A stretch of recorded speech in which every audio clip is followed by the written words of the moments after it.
Grados de poder presentes en el Evangelio. Por cuanto nuestro Evangelio no llegó a vosotros solo en palabras, sino también en poder y en el Espíritu Santo y en plena convicción, vosotros sabéis de qué manera actuamos entre vosotros a vuestro favor. 1 Tesalonicenses 1:5. Pablo estableció aquí dos cosas que son absolutamente necesarias para el éxito en el ministerio cristiano. Él llamaba al Evangelio nuestro Evangelio, y esto es absolutamente esencial para un siervo enviado por Jesucristo. Pablo, Silas y Timoteo hablan aquí al unísono y declaran que la palabra que predicaban les era propia en un sentido especial. Cada ministro auténtico debe ser capaz de lo mismo. Nosotros mismos debemos ser salvos antes de que prediquemos la salvación a los demás. Creí, por tanto hablé, dice el salmista. Nosotros también creemos y por tanto hablamos, dice todo el colegio de los apóstoles. Sin fe, el maestro religioso es simplemente un hipócrita que no merece respeto. Sin embargo, el ministro cristiano no solamente debe creer en la verdad que afirma, sino que la debe haber experimentado en sí mismo. El agricultor que labora debe ser el primer partícipe del fruto de su trabajo. Antes de que Ezequiel entregara al pueblo las profecías escritas en el rollo, vino una voz a él: «Oh, hijo de hombre, llena tu estómago con este rollo».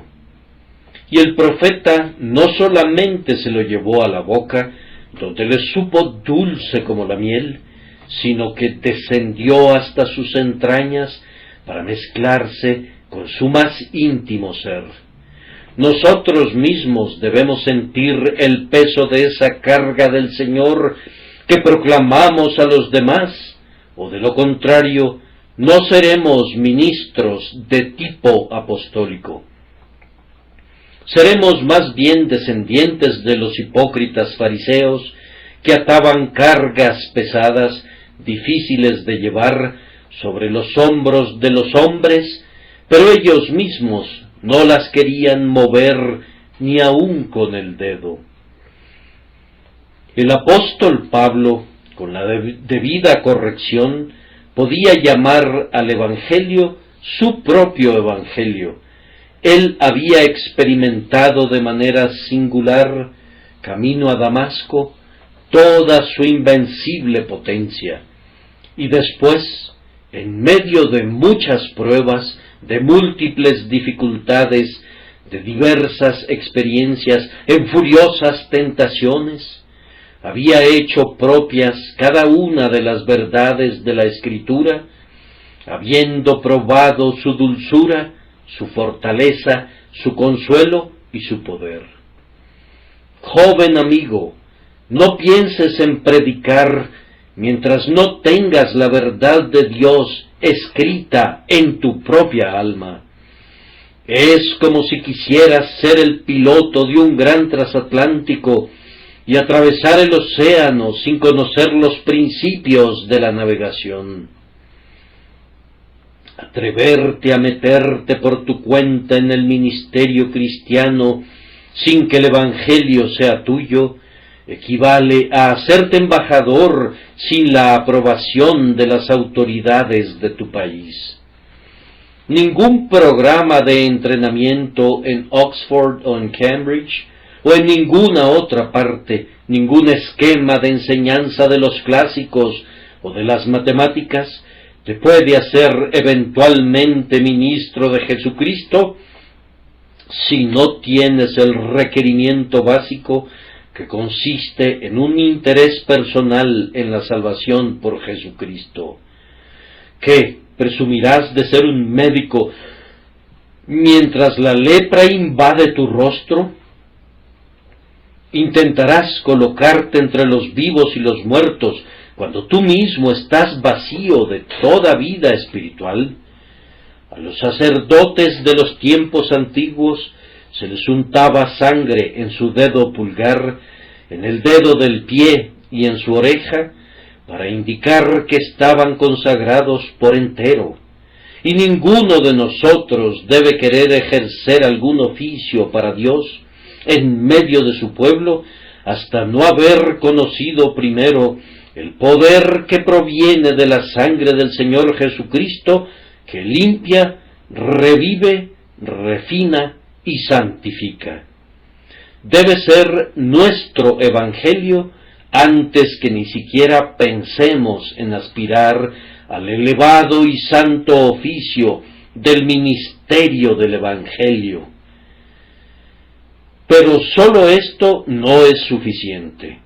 El ministro cristiano, si quiere imitar a Pablo, debe ser muy cuidadoso de su manera de vivir en medio de su pueblo. Debe poder decir sin avergonzarse: vosotros sabéis de qué manera actuamos entre vosotros a vuestro favor. La generosidad debe ser nuestro atributo más prominente. Todo debe hacerse pensando en nuestra gente. Y también debemos mostrar en nuestras vidas la verdad de nuestra profesión generosa. Oh Dios, cuánta gracia se necesita para que tus siervos estén libres de la sangre de todos los hombres y den un verdadero testimonio de su ministerio. No hemos sido nombrados para estar como simples postes que señalan el camino, indicando la ruta a seguir con una precisión sin vida y con una frialdad carente de entrega. Muchos han hecho esto. Mientras muestran el camino a los demás, nunca se han aventurado en él ni un paso siquiera. Tales hombres serán al fin juzgados de manera terrible. Somos nombrados para ser los guías de los peregrinos sobre los montes de la vida, y estamos obligados a apoyar sus pasos y a andar el camino nosotros mismos. Escalando cada colina de dificultad, descendiendo a cada valle de humillación, debemos mantenernos gritando al grupo de peregrinos: sed imitadores de mí y prestad atención a los que así se conducen como seguidores de Cristo Jesús. No nos corresponde a nosotros decir vayan, sino vengan. No podemos invitarlos a hacer algo que nosotros no hayamos hecho primero. Es una situación muy trágica cuando el predicador está obligado a decir: hagan lo que digo, no lo que hago. El mal testimonio ahoga la mejor predicación. Una vida santa, un compromiso intenso, un anhelo apasionado por las almas, una importuna oración vehemente, humildad y sinceridad deben mezclarse entre sí de tal manera en nuestra vida y en nuestra conversación, que habiéndonos apropiado del Evangelio, estemos plenamente capacitados para el trabajo del ministerio cristiano, a vuestro favor, para que ustedes que nos soportan no nos encuentren como siervos inútiles en el día del Señor Jesucristo. Habiendo dicho todo esto acerca del ministerio en sí, observamos que nuestro texto trata principalmente con el tema de los oyentes y por tanto tiene una voz para ti. Vamos a usar el texto para dos propósitos. Primero, como medio de diferenciación. Segundo, para instrucción. El texto sugiere y por cierto, esto lo hace de una manera muy fuerte, una diferenciación que prueba de manera completa los corazones, un modo de examinarnos a nosotros mismos por medio del cual nuestra elección puede ser confirmada y nuestra falta de regeneración puede ser descubierta. El Evangelio viene a todos los que lo oyen. En nuestra propia tierra, especialmente entre quienes asisten constantemente a los lugares de adoración, el Evangelio viene a todos. Si entiendo la Escritura de manera correcta, es el mismo Evangelio el que viene tanto al no regenerado como al regenerado. Y mientras que a los unos es olor de muerte para muerte, a los otros es olor de vida para vida. Sin embargo, la distinción no está en el Evangelio, sino en la forma en que es recibido o rechazado. Algunos de nuestros hermanos que están muy ansiosos de llevar a cabo los decretos de Dios, en vez de creer que Dios puede llevarlos a cabo por sí mismo, siempre están tratando de hacer distinciones en su predicación. Predican un evangelio a un conjunto de pecadores y otro a otra clase diferente. Son muy diferentes a los viejos sembradores que cuando salían a sembrar, sembraban entre espinas y en los pedregales y junto al camino. Estos hermanos, con profunda sabiduría, se esfuerzan por encontrar cuál es la buena tierra. Insisten mucho en que no se debe tirar ni siquiera un simple puñado de invitaciones, si no es en el terreno preparado. Son demasiado sabios para predicar el Evangelio a los huesos secos que están en el valle, como Ezequiel lo hizo mientras todavía estaban muertos. Ellos no sueltan ni una palabra del Evangelio mientras no haya un pequeño estremecimiento de vida entre los huesos, y sólo entonces comienzan sus operaciones.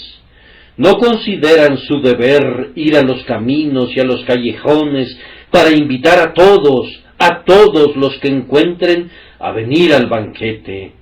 Oh, no, son demasiado ortodoxos para obedecer la voluntad del Señor. Esto significa que ellos quieren hacer algo que es innecesario. No tienen la suficiente fe o no han sometido su voluntad lo suficiente a los mandamientos supremos del gran Señor para hacer eso que solamente la fe se atreve a hacer, esto es, gritar a los huesos secos que vivan, decir al hombre de la mano paralizada que extienda su mano, o pedirle al paralítico que tome su camilla y ande. Me parece que no querer presentar a Jesús a todos los hombres, sin importar su condición, y abstenerse de invitarlos a venir a Él, es un gran error. No encuentro que David adaptara sus consejos a la habilidad de los hombres. David da un mandamiento a los impíos, y ahora, oh reyes, sed sabios, aceptad la corrección, oh gobernantes de la tierra, servid a Jehová con temor y alegraos con temblor, besad al Hijo, no sea que se enoje y perdáis el camino, pues se enciende de pronto su ira. No se abstuvo de exhortarlos porque fueran tan rebeldes que no querían y no podían besar al rey. No, les dijo que lo hicieran, ya fuera que pudieran hacerlo o no. De igual manera con los profetas. Ellos dicen valientemente, lavaos, limpiaos, quitad la maldad de vuestras acciones de delante de mis ojos, dejad de hacer el mal, aprended a hacer el bien. Uno de ellos exclama de manera contundente: adquirid un corazón nuevo y un espíritu nuevo. Ezequiel 18:31.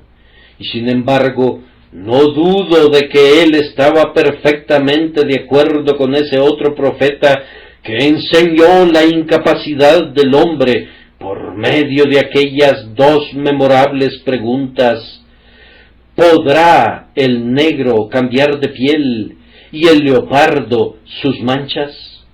Estos hombres nunca pensaron que tenían que seleccionar lo que tenían que predicar según el grado de poder de sus oyentes.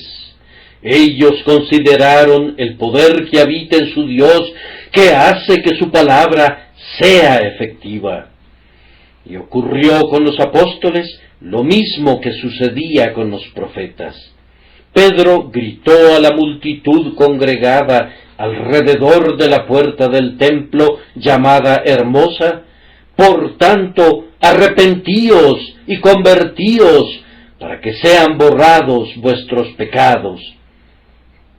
Ellos presentaban el Evangelio, el mismo Evangelio, tanto a los muertos como a los vivos, el mismo Evangelio a los no elegidos como a los elegidos. El punto distintivo no está en el Evangelio, sino en si es aplicado por el Espíritu Santo o es dejado para que sea rechazado por el hombre. Vemos en el texto que el mismo Evangelio viene para todos, y el punto distintivo está más allá, es decir, en la aplicación de ese Evangelio en el corazón. En primer lugar, el Evangelio viene para algunos solamente en palabras. Aún aquí hay diferentes niveles. Para algunos solamente viene en palabras de una manera tal que escasamente saben de lo que se trata. Algunos de ustedes van a un lugar de adoración porque eso es lo correcto. Se sientan en sus asientos y aguantan sentados durante 1 hora y media, más o menos, como una penitencia. Cuando han hecho eso, sienten que han llevado a cabo un acto muy propio, pero no tienen la menor idea de lo que trató el mensaje. Puede decirse de ellos que oyendo no oyen, pues sus oídos son tardos y pesados. No conocen más de la mente divina que los hombres que acompañaban a Saulo en el camino a Damasco, que oyeron una voz, pero no vieron a ningún hombre.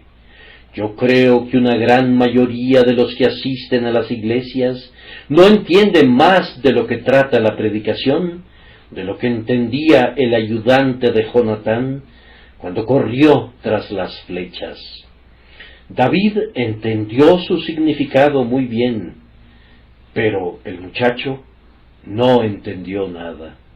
Son demasiados los adoradores de un Dios desconocido que son insensibles, soñolientos e incapaces de pensar. Para otros, la palabra viene en un sentido un poco mejor, pero todavía en palabras solamente. La oyen y la entienden en teoría, y probablemente están más contentos con ella, especialmente si es entregada de una manera adecuada a su gusto, o si puede ser alabada por su entendimiento. Oyen y no olvidan tan rápido. Ellos pueden recordar y son gratificados con ilustraciones, verdades doctrinales y otras cosas similares. Pero cuando se ha dicho esto, se ha dicho todo. El Evangelio permanece en ellos como ciertas potentes drogas permanecen en los frascos de las farmacias. Están allí, pero no producen ningún efecto. El Evangelio viene a ellos como un cañón descargado, guardado en su cobertizo, o como un barril de pólvora almacenado en un depósito, No hay fuerza en él, porque el fuego del Espíritu de Dios está ausente. El predicador da azotes al aire y latigazos al agua, corteja al viento e invita a la nube cuando predica a gente así. Oyen, pero oyen en vano, son insensibles como el acero. Para otros viene de una manera preferible, aunque todavía solo en palabras. Realmente son afectados por él y las lágrimas corren por sus mejillas. Difícilmente saben cómo sentarse. Resuelven que cuando lleguen a casa van a orar. Piensan en enmendar sus vidas. Las locuras pasadas y los riesgos presentes desfilan ante ellos y de alguna manera están alarmados. Pero la nube de la mañana no es más permanente, ni el rocío temprano se desvanece más pronto que todas estas buenas cosas. Ellos contemplan su rostro natural a través del cristal de la palabra, pero una vez que salen, olvidan qué clase de hombres son, puesto que la emoción sentida es producida por las palabras y no por el espíritu y la vida de la verdad de Dios. Queridos hermanos y hermanas, los hombres lloran en el teatro y lloran con más llanto allí que en muchos lugares de adoración. Por lo tanto, simplemente llorar por la influencia de algún sermón no es señal de haber obtenido algún beneficio de él. Algunos de mis hermanos predicadores son expertos en desenterrar a los muertos. Te llevan a las urnas funerarias de tus padres o te recuerdan a tus pequeñitos que han partido y posiblemente son el medio de introducir mejores sentimientos mediante este tipo de trabajo sobre las emociones. Pero yo no estoy tan convencido de eso. Me temo que buena parte de las santas lágrimas derramadas por ojos humanos en nuestros lugares de adoración no es más valiosa que el agua bendita colocada junto a la puerta de entrada de las iglesias católicas. Es simplemente agua de los ojos, después de todo, y no quebrantamiento del corazón. La simple excitación producida por la oratoria es el arma que utiliza el mundo para obtener su fin. Necesitamos algo más que eso para los propósitos espirituales. Si pudiéramos hablar en lenguas de hombres y de ángeles y conmoverlos hasta alcanzar el entusiasmo que Demóstenes generaba en los antiguos griegos que lo escuchaban, todo eso no serviría de nada si sólo fuera el efecto del lenguaje apasionado del predicador y su fuerza al expresarlo. El Evangelio habría venido a ustedes en palabra solamente, y lo que es nacido de la carne es carne y sólo eso. En este punto puedo preguntar muy solemnemente si no es cierto que algunos miembros de esta congregación conocen la verdad solamente en palabra. Hay una cierta clase de personas, y algunas de ellas se encuentran presentes esta mañana, que son oidores profesionales de sermones. Van un domingo a escuchar al señor A, y después, otro domingo, van a escuchar al señor B, y siempre llevan con ellos sacarómetros, o sea, instrumentos para medir la cantidad de dulzura en cada sermón. Y hacen una medición del estilo y de la manera del predicador. Registran todos los disparates que dice y deciden cómo puede ser mejorado. Y lo comparan y lo contrastan con otros predicadores como si fuesen probadores de té y están probando té Lipton o Lags o comerciantes de quesos probando queso manchego o tipo americano. Algunos individuos de esta clase no son sino vagabundos espirituales sin una habitación ni una ocupación establecidas. Andan rodando de un lugar a otro, poniendo atención a esto y aquello, sin obtener ningún beneficio. Y en cuanto a hacer el bien, ese pensamiento nunca entra en su cerebro. No puedes esperar que el Evangelio venga a ti de ninguna otra manera, sino sólo como una letra que mata, pues tú vas a oír el Evangelio como simples palabras. No buscas fruto, te sientes satisfecho si sólo ves las hojas. No deseas ninguna bendición. Si desearas bendiciones, las tendrías. Es a la vez uno de los hábitos más viles y más necios desperdiciar nuestro tiempo criticando constantemente a la palabra de Dios y a los ministros de Dios. Bien dijo George Herbert, no juzgues al predicador, él es tu juez. ¿Qué tienes tú que decirle al embajador de Dios? ¿Acaso que sus palabras no fueron bien dichas? Si Dios habla por él, Dios sabe quién es el mejor para hablar en su nombre. Y si su Señor envía a ese hombre, tengan mucho cuidado de no tratarlo mal, o pueden sufrir lo que aquellos hombres que trataron mal a los embajadores de David, lo que lo motivó a declararles la guerra. De acuerdo al texto, hay otros para quienes la palabra viene con 3 acompañamientos. El apóstol habla de poder y del Espíritu Santo y de plena convicción. No creo que la palabra de Dios venga a mucha gente con todas estas 3 cosas a la vez. Viene a una clase muy numerosa con poder. A un menor número viene con poder y el Espíritu Santo. Y a un círculo muy reducido de elegidos en el Espíritu Santo en plena convicción. Si entiendo el significado de este pasaje, y no estoy muy seguro de ello como para dogmatizar, me parece que hay 3 grados de efectos producidos por el Evangelio. De cualquier manera, no estaremos equivocados si afirmamos que algunas veces hay un efecto producido por el Evangelio que puede ser llamado poder, pero que sin embargo no es el poder que salva.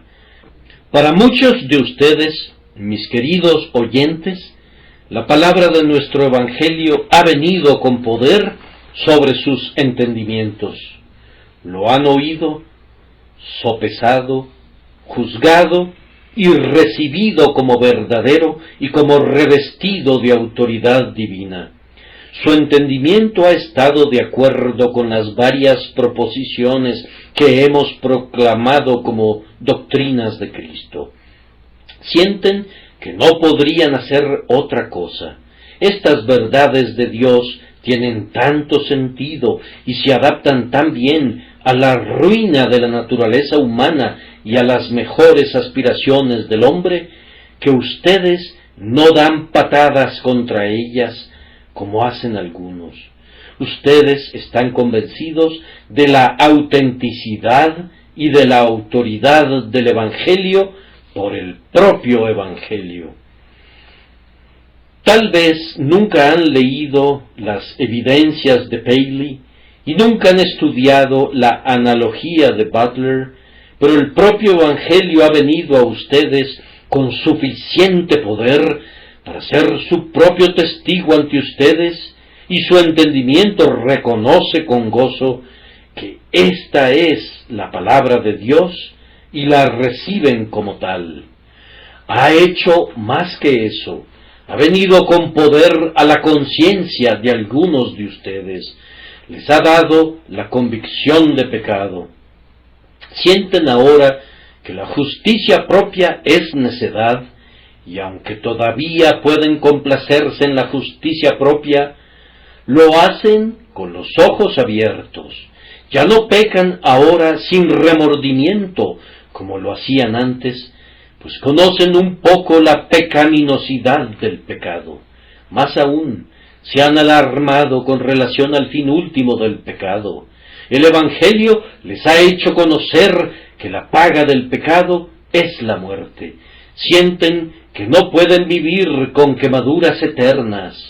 Su corazón no descansa cuando piensan en la ira venidera. Como Félix, ustedes tiemblan cuando se les presenta el razonamiento de la justicia y del juicio venidero. Y aunque ustedes lo han hecho a un lado diciendo, sigue tu camino hasta que sea el tiempo adecuado para mí, sin embargo, ha venido a ustedes hasta ahora con un cierto grado de poder. Más aún, ha tenido un efecto sobre sus sentimientos, así como sobre sus conciencias. Sus deseos han sido despertados. A veces han dicho, oh, que yo fuera salvo. De cualquier manera, han ido tan lejos como Balaam cuando dijo, muera yo la muerte de los justos. Sus sentimientos de esperanza son activados. Ustedes esperan aún poder obtener la vida eterna y sus temores no están del todo muertos. Tiemblan bajo la palabra de Dios.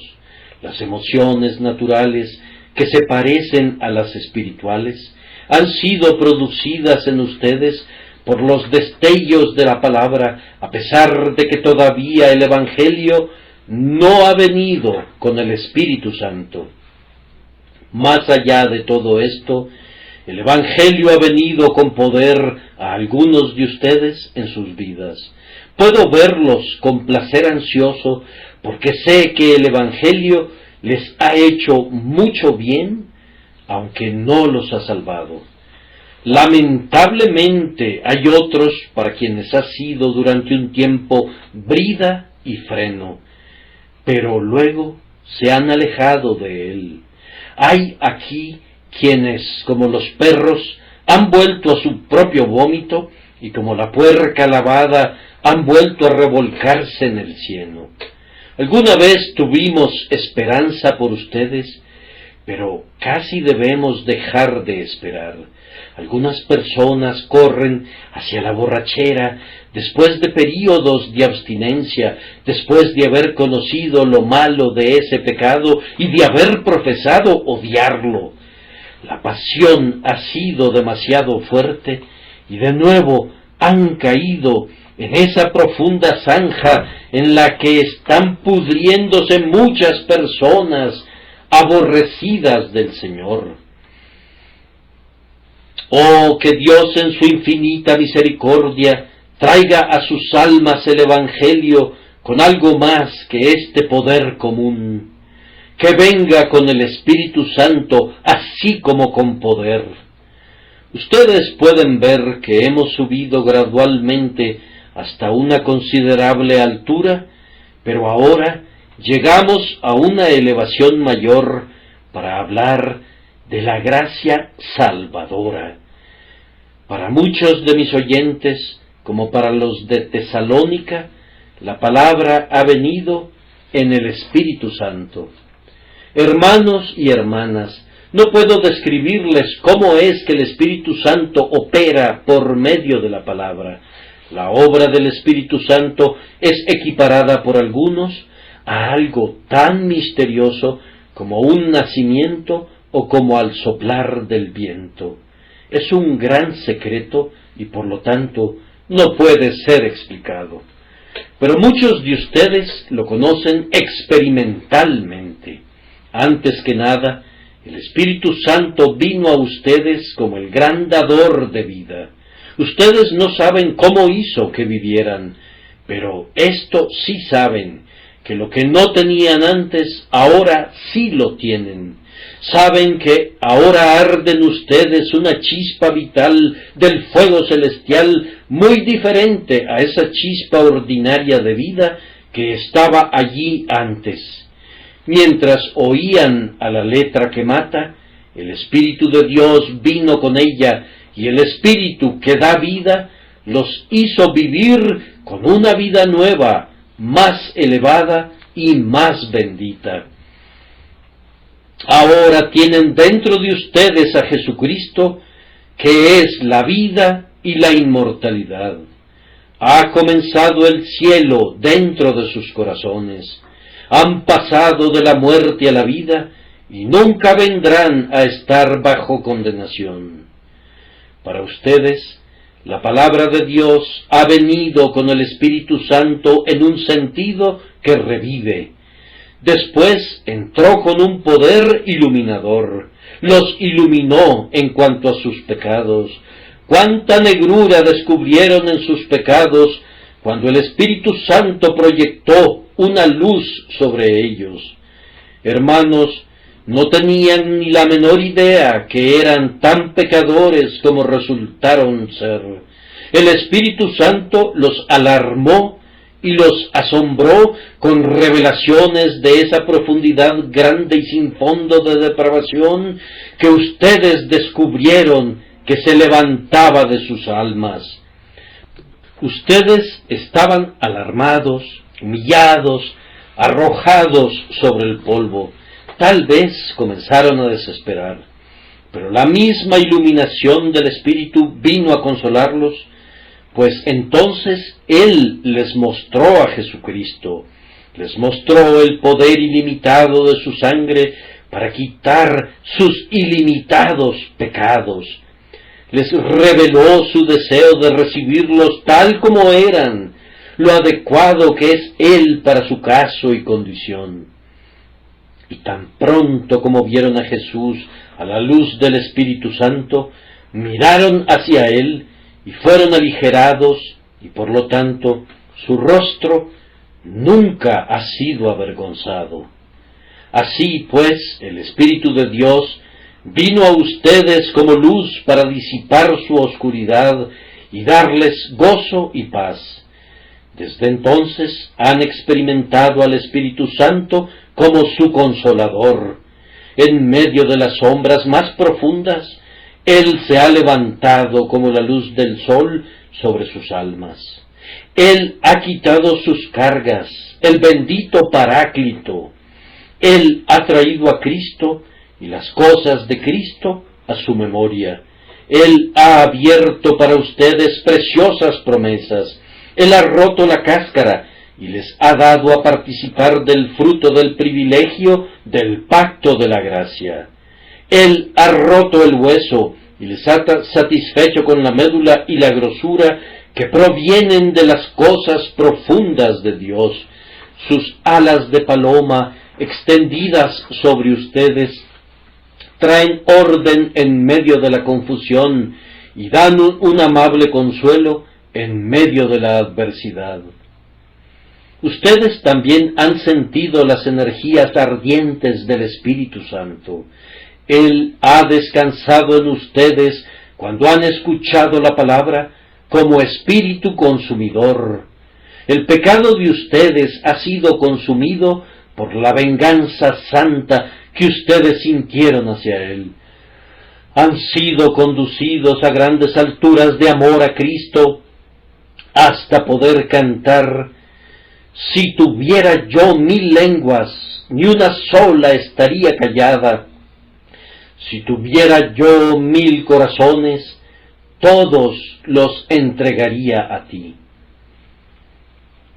Cuando el Espíritu Santo ha bendecido la palabra, el corazón de ustedes ha sido como el altar del incienso, con la llama siempre encendida y un dulce perfume ascendiendo, siendo aceptable al Altísimo.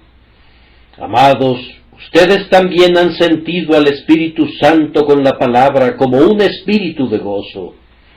Oh, la bendición que hemos sentido a veces.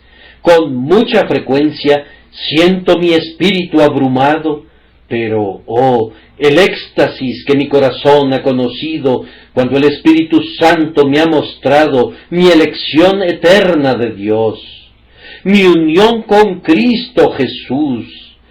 qué delicias inundan el alma cuando lee el amor eterno, de fidelidad sin fallas, de afecto que nunca cambia y de un propósito que permanece firme como pilares de bronce y sólido como montañas eternas. Y, oh, amados míos, a veces sentimos el gozo extraordinario que anticipa la gloria que va a ser revelada. Mirando desde la cumbre del monte Nebo, vemos el paisaje que se extiende abajo, pero mejor aún de lo que Moisés pudo hacerlo, nosotros sí ya bebemos de los ríos que fluyen con leche y miel, y cortamos frutos maduros de los árboles celestiales. En comunión con Cristo Jesús, podemos probar el sabor de la gloria venidera. Entonces, esto es recibir la palabra en el Espíritu Santo. Amados, espero que sepamos lo que esto significa, y para quienes no lo saben, que cada una de las almas vivientes eleve esta oración aquí: Señor, que el Espíritu Santo vaya con la predicación de Jesucristo y que sea hecha efectiva para salvación. Amados, el punto más elevado en el texto es en plena convicción. Si entiendo el pasaje, quiere decir esto. Primero, que estaban completamente persuadidos de su verdad y no tenían ninguna duda que los cegara o hiciera tambalearse. Y segundo, que tenían la más plena convicción posible de su interés en la verdad entregada a ellos.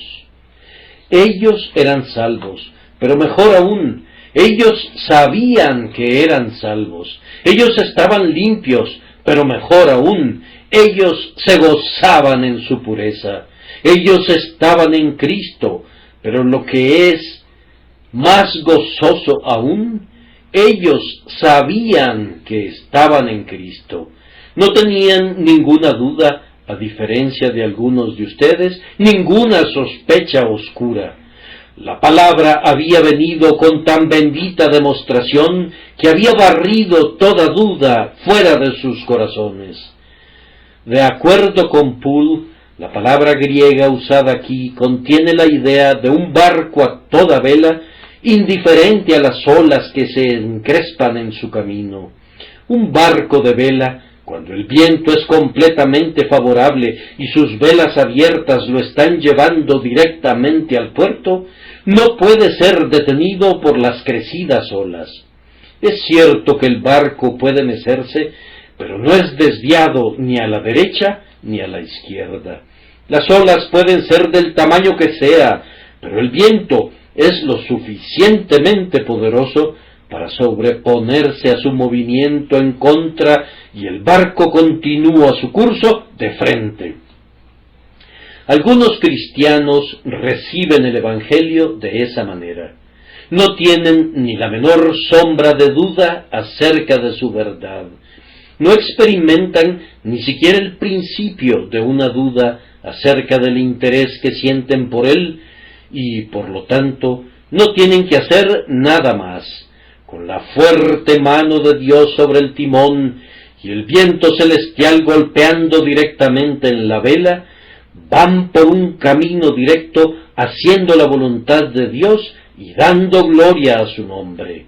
Que la palabra venga a ustedes, queridos amigos, como viene a muy poca gente, que venga en plena convicción, así como en poder y en el Espíritu Santo. Dejaremos este primer encabezado del texto para hacer la observación de la manera en que son conocidos los elegidos de Dios. El apóstol dice: porque hemos conocido, hermanos amados de Dios, vuestra elección. ¿Cómo? Sabiéndolo no porque tratamos de adivinar al respecto, no porque ustedes se preguntan si son pecadores que han despertado, o si son pecadores sensibles o insensibles. no porque se ha esperado para predicarles el Evangelio hasta que han estado preparados para recibir el Evangelio, sino predicándoles el Evangelio en el estado en que se encontraban y descubriendo quiénes eran los elegidos, por esto, que los elegidos recibieron el Evangelio tal como vino, en poder y en el Espíritu Santo y en plena convicción. Esta es la prueba de la elección, el Espíritu Santo dando su bendición a la palabra. Y, queridos amigos, si el Espíritu Santo la ha bendecido para ustedes, no necesitan pasar las páginas misteriosas de los decretos divinos, pues su nombre está allí. No es mi palabra la que afirma esto, sino la palabra de Dios. Él no los hubiera traído al punto de sentir la vida del Espíritu Santo habitando dentro, si no los hubiera destinado para vida eterna desde el principio del mundo. Pero noten y observen por el texto que sigue, que ustedes tienen que dar una buena evidencia de que esto es así, o no podemos decir, ni el propio apóstol hubiera podido decir, porque hemos conocido, hermanos amados de Dios, vuestra elección.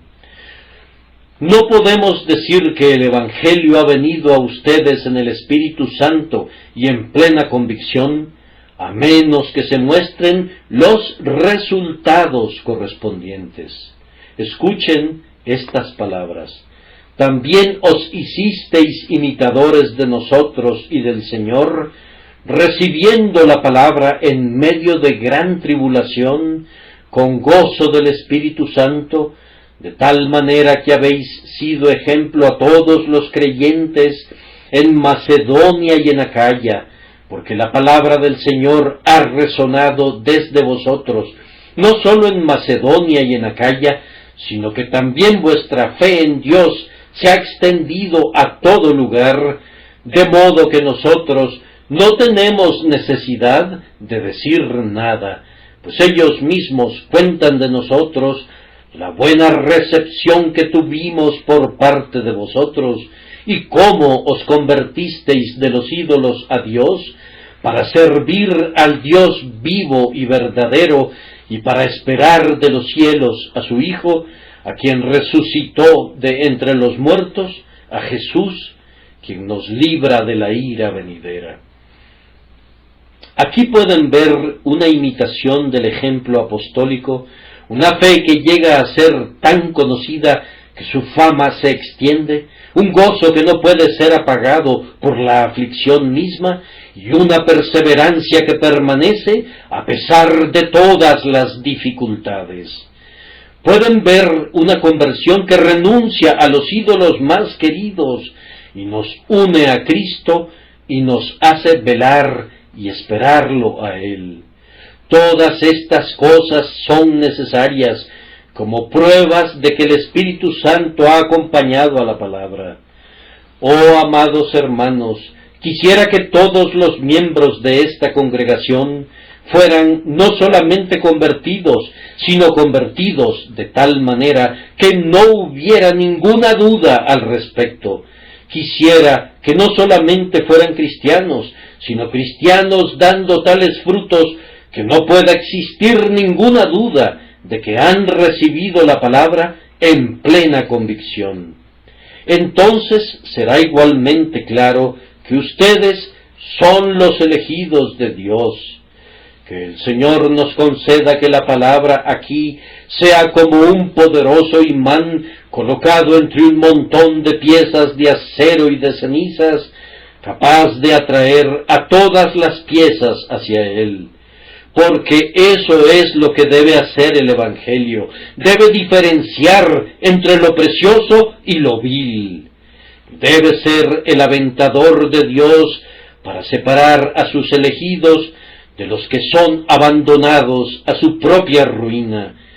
Y sólo puede hacer esto por la forma en que es recibido, demostrando la elección de los que lo reciben en el Espíritu Santo.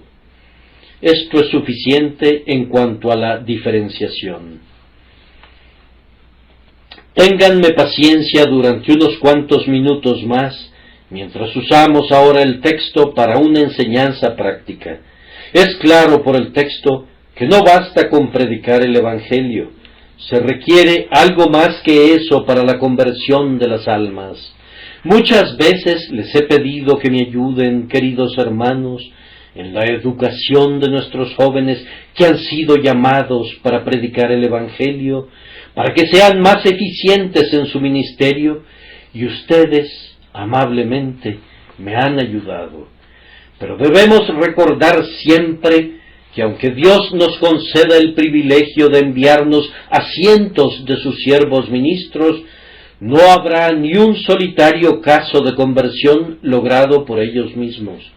Queremos hacer todo lo posible para erigir nuevos lugares de adoración para esta ciudad que crece rápidamente, y siempre es un día muy feliz para mí cuando veo que se termina una nueva casa de oración.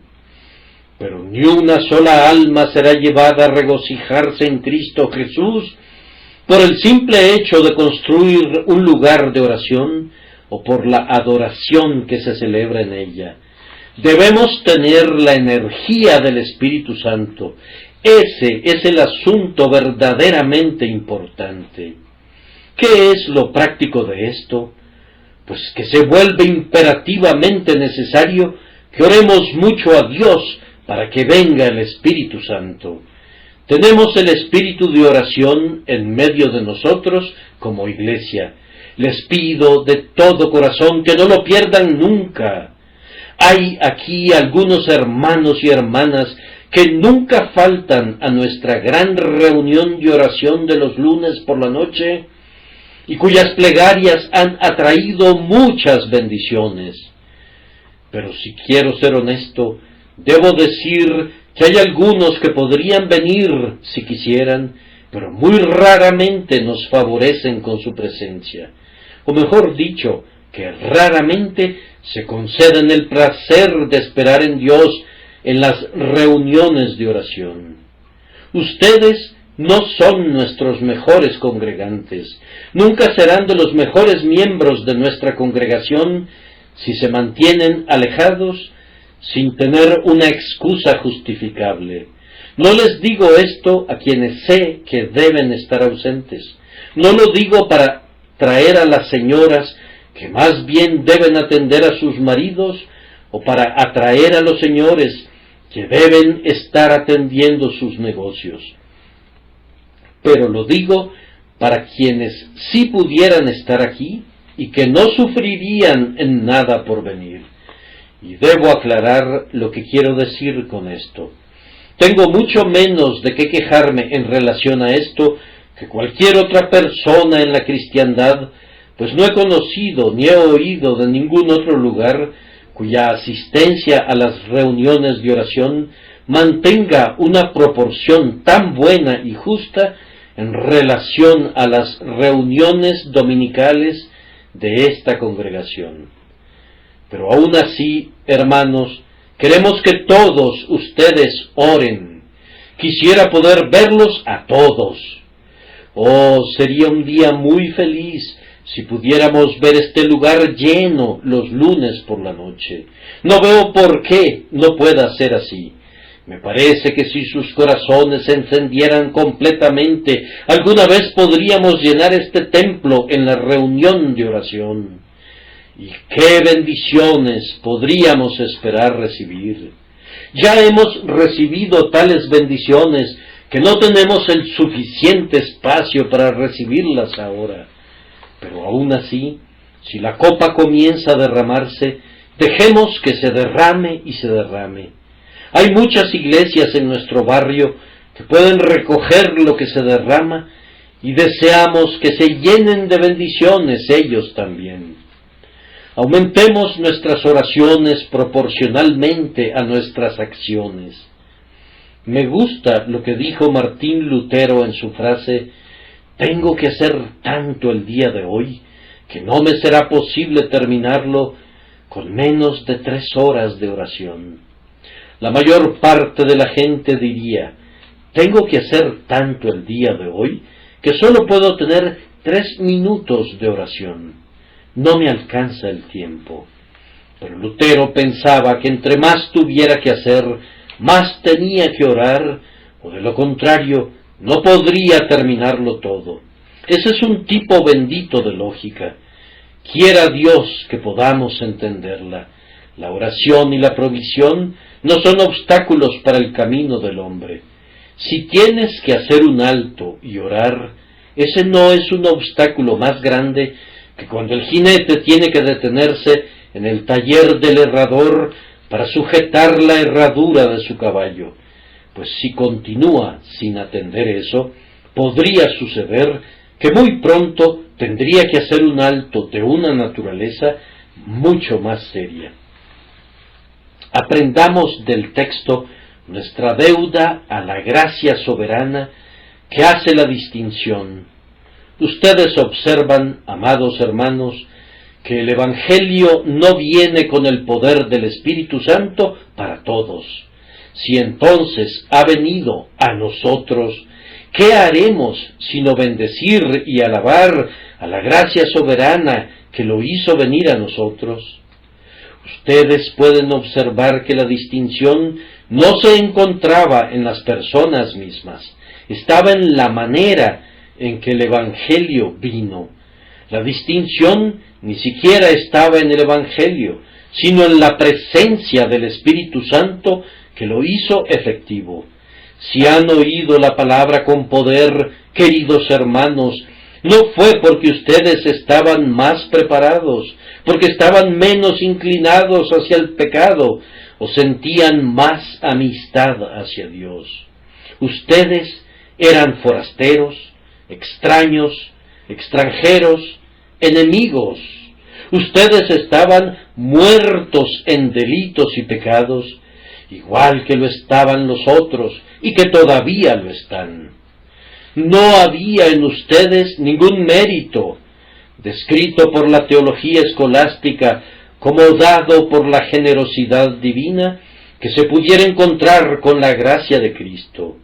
Esos católicos afirman que hay algo en el hombre que lo hace apto para la gracia de Dios, de tal forma que cuando viene la gracia salvadora a quienes tienen ese mérito gracioso, ellos son salvos.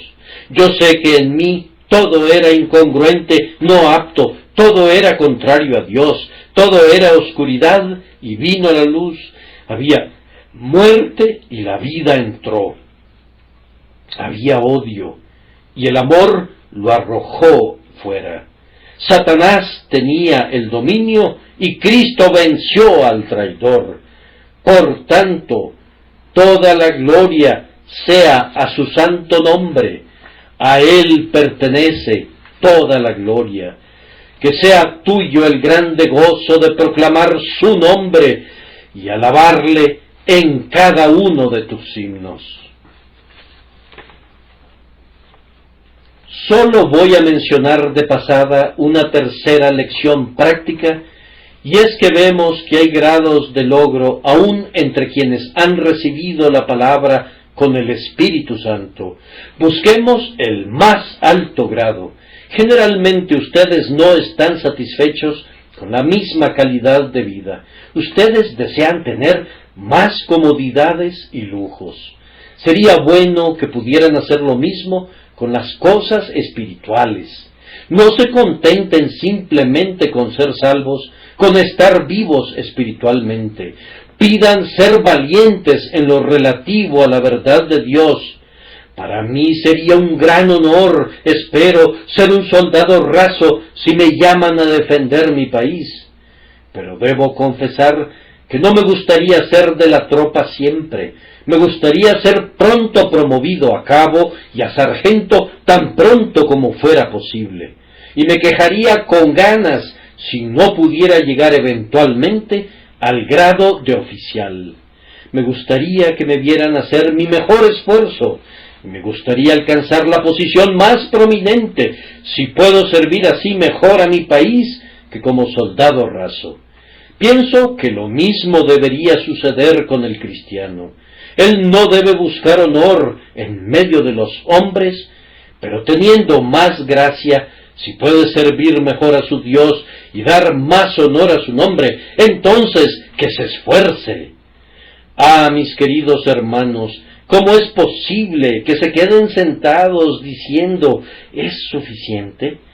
La política de quédate tranquilo y agradecido no es muy aceptada ni en el campo político, ni mucho menos en el religioso. Arriba y adelante, de la misma forma que el águila tiene por lema superior y se remonta más alto y más alto y más alto, hasta que el ala joven que al principio temblaba ante la altura ha crecido para convertirse en esa ala fortalecida que la hace compañera del sol y del rayo, que así también haga el cristiano. Correrán y no se cansarán, y los cristianos que buscan levantarán las alas como águilas. Adelante, compañero soldado, sé más valiente aún, hasta que tu nombre sea escrito entre los 3 primeros. Para terminar, ¿no nos muestra indirectamente este texto, como última lección práctica, cómo un privilegio se puede convertir en una maldición? La palabra de Dios ha venido a todos ustedes. Supongo que no hay nadie aquí que no haya oído la historia del amor de Dios en Cristo Jesús. Se les ha dicho muchas veces que aunque el hombre ha caído y ha ofendido a Dios, sin embargo, el Señor ha puesto a su Hijo que sufre, Cristo Jesús, para que sea propiciación por el pecado y que por medio de la fe en su nombre, todo aquel que en él cree no se pierda. Se les ha dicho que Dios espera para derramar su gracia y que todo aquel que mira a Cristo vivirá. El que invoque el nombre del Señor será salvo.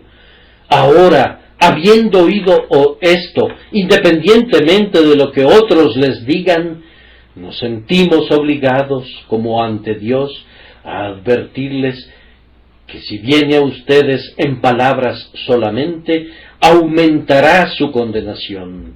Ciertos predicadores piensan que esta palabra no es olor de muerte para nadie, pero sí lo es, sí lo es.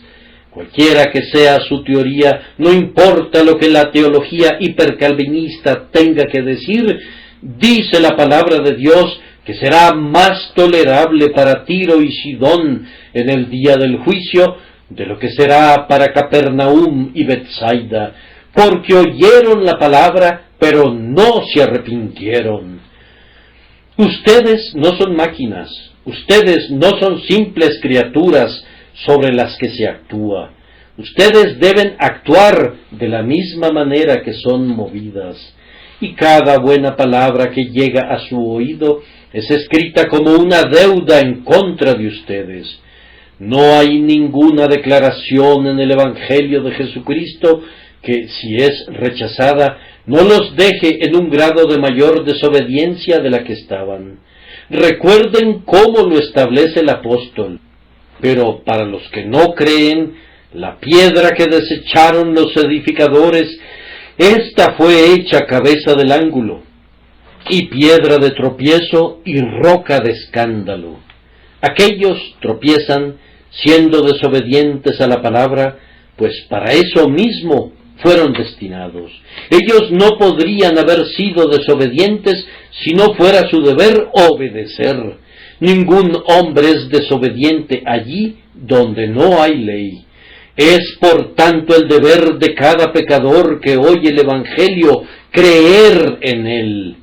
Y si no cree, esta misma piedra caerá sobre él y lo triturará hasta convertirlo en polvo. Besad al Hijo, no sea que se enoje y perdáis el camino, pues se enciende de pronto su ira. El mismo Salvador que bendice tendrá ira. El que ama a su pueblo se enojará con quienes lo rechazan. Y cuando su ira se enciende un poco, ¡ay del objeto de su ira! Benditos son todos aquellos que confían en Él.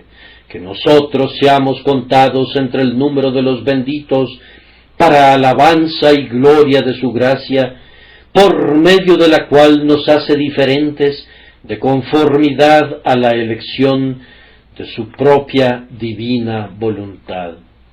Que Dios bendiga a esta congregación por Jesucristo nuestro Señor. Amén.